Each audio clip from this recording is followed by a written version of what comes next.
जय जवान जय किसान साथियों, आप सबने देखा है कि पिछले 8.5 महीने से लगातार गुजरात के किसान और महाराष्ट्र के किसान कांग्रेस के हमारे साथी जो लड़ाकू साथी हैं, वो सारे एक किसानों को जगाने का, किसानों के साथ गुजरात सरकार का एक पूरा जो है एक गंदा खेल है उसको एक्सपोज करने का काम कर रहे थे। वैसे नारा होता है जय जवान जय किसान, पर गुजरात सरकार और गुजरात में उद्योगपति मिलकर मर किसान मर जवान का एक जो खेल खेल रहे थे, जिसको एक्सपोज करने के लिए और किसानों को अपने अधिकारों को जगाने के लिए पिछले कई मेहनतों के बाद कई ट्रैक्टर रैलियां, कई छोटी छोटी सभाएं, 100 से ज्यादा, उसके बाद 15 जून आपने देखा होगा हजारों ट्रैक्टर गांधीनगर की ओर कूच किए थे। सरकार ने डर की वजह से या और कोई वजह से सरकार और कुछ और लोगों ने मिलकर उस यात्रा को विफल बनाने का अपना जो है एक कुप्रयोग जो है किया। आपने देखा होगा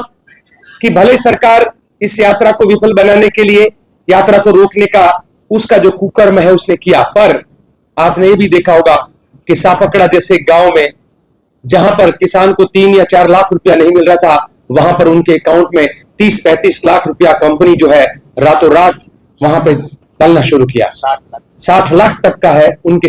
अकाउंट में डाला। उसी तरीके से हर जगह पे आज भारतीय जनता पार्टी का एमएलए और एमपी दबाव की वजह से गांव गांव जा रहा है और किसान को मनाने की कोशिश कर रहा है कि नहीं नहीं हम आपके साथ हैं, आपके साथ हैं। जो लोग किसानों को जवाब नहीं दे रहे थे वो आज उनके पास जाकर काम करना है शुरू किया है। मजबूरन लोगों के बीच में जाना उनके पर आदेश होगा, जो भी कारण हो।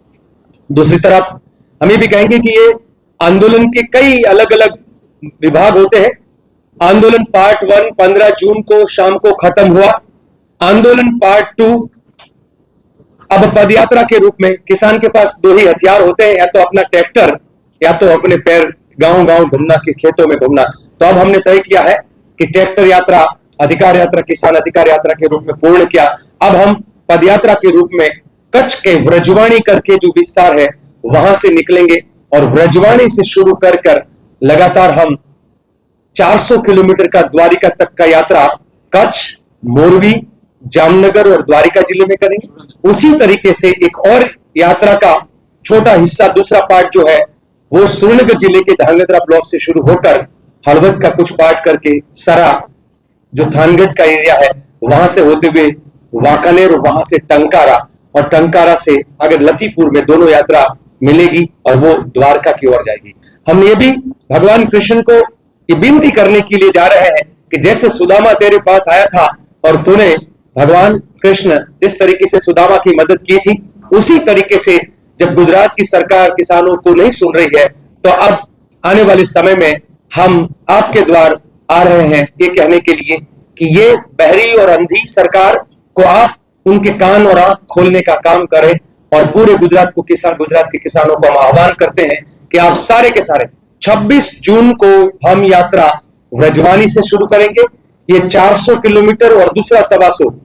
500 किलोमीटर की यात्रा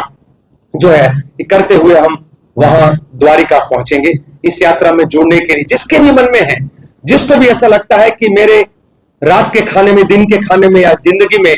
जिस किसान ने पैदा किया था वो मेरे पेट में गया है और उसको किसान के प्रति कुछ भी कृतज्ञता है, तो उनको हम कहेंगे इस यात्रा का समर्थन करें, किसान अधिकार यात्रा का। चाहे रूबरू आकर करें, चाहे सोशल मीडिया के माध्यम से करें, पर किसान के न्याय के लिए ये यात्रा लगातार चलती रहेगी। ये पार्ट 2 है, इसके कई और पार्ट होंगे, पर जब तक किसान को न्याय नहीं मिलेगा, किसान कांग्रेस और कांग्रेस पार्टी